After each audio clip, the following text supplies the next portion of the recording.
Texto: Formação territorial do Brasil, Gênese e transformações territoriais. Não era óbvio que o Brasil se tornasse o gigante que é hoje. A parte do continente atribuída a Portugal pelo Tratado de Tordesilhas, que definiu em 1494 possessões espanholas e portuguesas, era limitada pelo meridiano que passa pela foz do rio Amazonas. 2 séculos e meio depois, as fronteiras atuais estão a quase 3.000 quilômetros a oeste da anterior.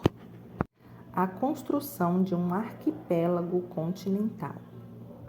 Quando Pedro Álvares Cabral aportou na costa da terra que se tornaria o Brasil, no dia 22 de abril de 1500, seu objetivo não era conquistar novas terras. A meta essencial da coroa portuguesa era, então, o controle da rota das especiarias orientais. Para haver nessa colônia certa consolidação da implantação portuguesa, foi necessária a ameaça de novos rivais. Os aventureiros franceses, navegadores vindos principalmente da Normândia, que estabeleceram feitorias e concluíram alianças com os indígenas. Essa rivalidade levou a coroa a empreender uma política de colonização sistemática e foi uma das razões da criação das capitanias hereditárias em 1532.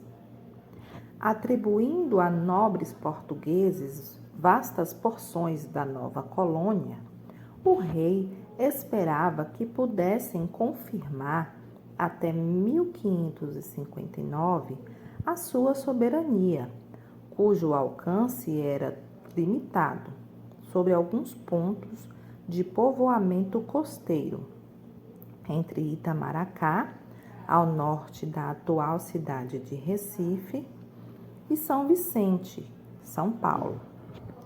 É nesse contexto que se situam as tentativas arriscadas de colonização pela França e pela Holanda, até que essa última se voltou para as Antilhas e as transformou nas Ilhas do Açúcar, provocando assim, em grande parte, a crise da economia açucareira brasileira. O continente ficava, então, bem menos interessante e as novas potências coloniais, a França, a Holanda e a Inglaterra, satisfizeram-se com as Guianas e, portanto, graças mais ao desinteresse de seus rivais do que à sua própria energia, que Portugal pôde ser consolidado um vasto império continental. Não se pode menosprezar um período famoso da história colonial, as bandeiras, essas expedições lançadas através do continente com a bênção distante da coroa, que contribuíram fortemente para estender o domínio português. Seu foco principal foi um povoado nascido ao redor de um colégio fundado pelos jesuítas, São Paulo. Desta aldeia, onde se falava mais tupi que português, partiram expedições compostas de um punhado de brancos agrupados em volta de uma bandeira, algumas dezenas de mestiços e principalmente índios aliados que conheciam melhor que os portugueses as trilhas antigas e os recursos naturais que podiam ser usados no caminho. Favorecidas pela topografia, já que os afluentes do Paraná as conduziam para o interior, essas expedições duravam anos, durante os quais os bandeirantes percorriam centenas de quilômetros, parando às vezes para plantar milho ou mandioca e esperar a colheita. A partir dos afluentes da margem esquerda do Paraná, essas expedições de longo curso dirigiram-se para o sul, descendo até o Rio da Prata, para o oeste, subindo os afluentes da margem direita, ou para o norte, via Amazônica. O motivo dessas aventuras era evidentemente a esperança de lucro, porque pretendiam capturar índios para as plantações de cana-de-açúcar do litoral. Os bandeirantes logo entraram em conflito com os jesuítas portugueses e, sobretudo, os espanhóis, porque as aldeias de missão, onde tentavam agrupar e catequizar os índios, constituíam presas tentadoras. Mais tarde, voltaram-se para a prospecção de metais e pedras preciosas, descobrindo, no fim do século XVIII, as jazidas de ouro de Minas Gerais e, em seguida, as de Goiás, em 1718, e as de Mato Grosso, em 1725. Outras razões devem, no entanto, ser consideradas, como o gosto pela guerra e pela violência. Tanto que nos conflitos contra os índios do interior do Nordeste, bem como na guerra contra os holandeses, os paulistas estiveram presentes, voluntários ou convocados. Por último, o gosto pela aventura e pela exploração. Como entender sem ele essas andanças intermináveis e perigosas em territórios totalmente desconhecidos? As bandeiras desempenharam um papel fundamental na expansão do domínio português e contribuíram fortemente para dar ao país, que nasceu em 1822, uma extensão próxima da atual.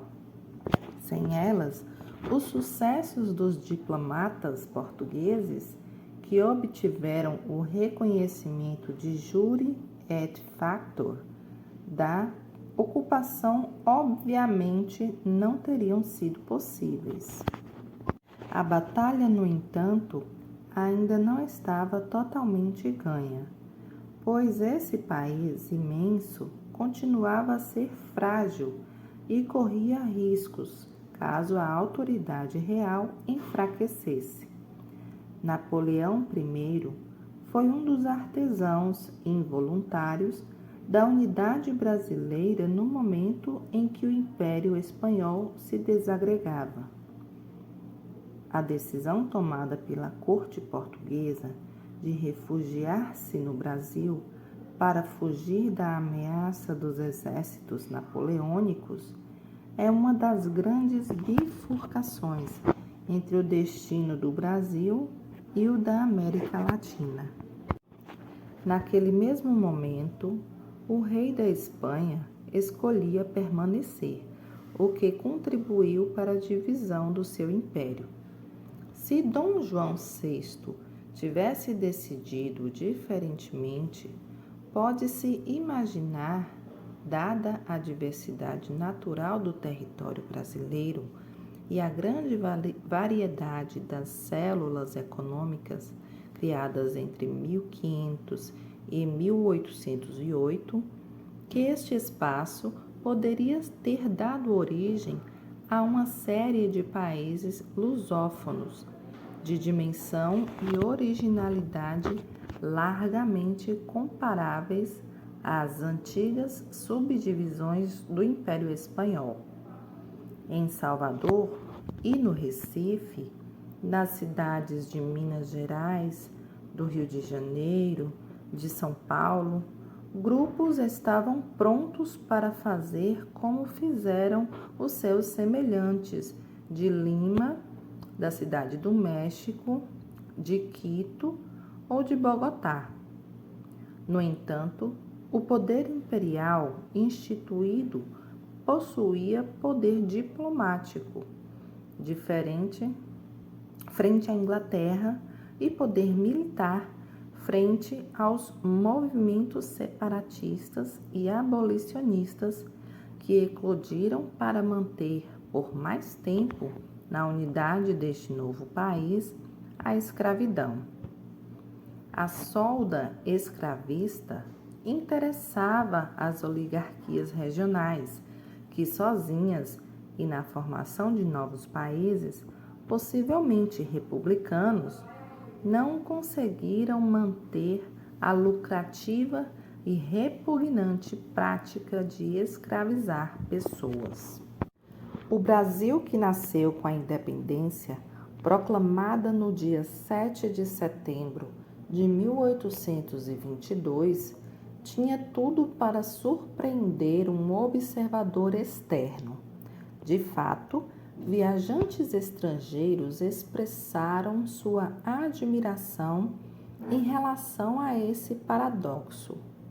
Um país imenso e de marcada diversidade econômica e humana, mas que mantinha ao mesmo tempo uma profunda unidade política.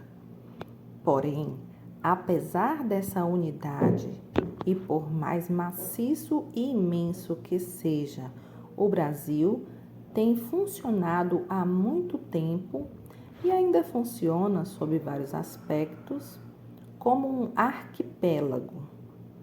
Sua história econômica durante mais de 4 séculos consistiu, como demonstrou Celso Furtado, em uma série de ciclos econômicos, uma sucessão de grandes produções que formaram sucessivamente o essencial das suas exportações: açúcar nos séculos XVII, ouro no fim do século XVII e no início do século XVIII, café nos séculos XIX e XX, borracha no início do século XX.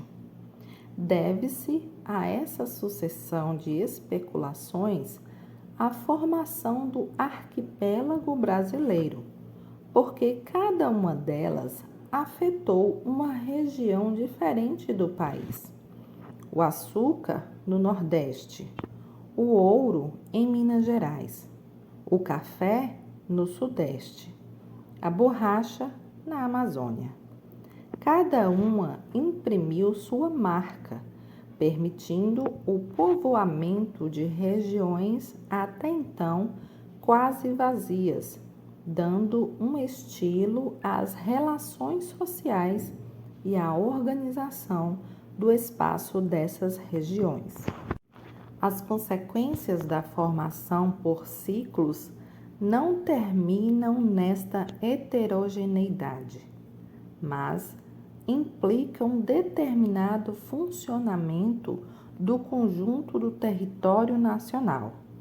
O Brasil, independente, permaneceu ao longo de todo o século XIX e da primeira metade do século XX como uma coleção de células agroexportadoras justapostas, um mosaico de regiões quase autônomas formadas no auge desses ciclos.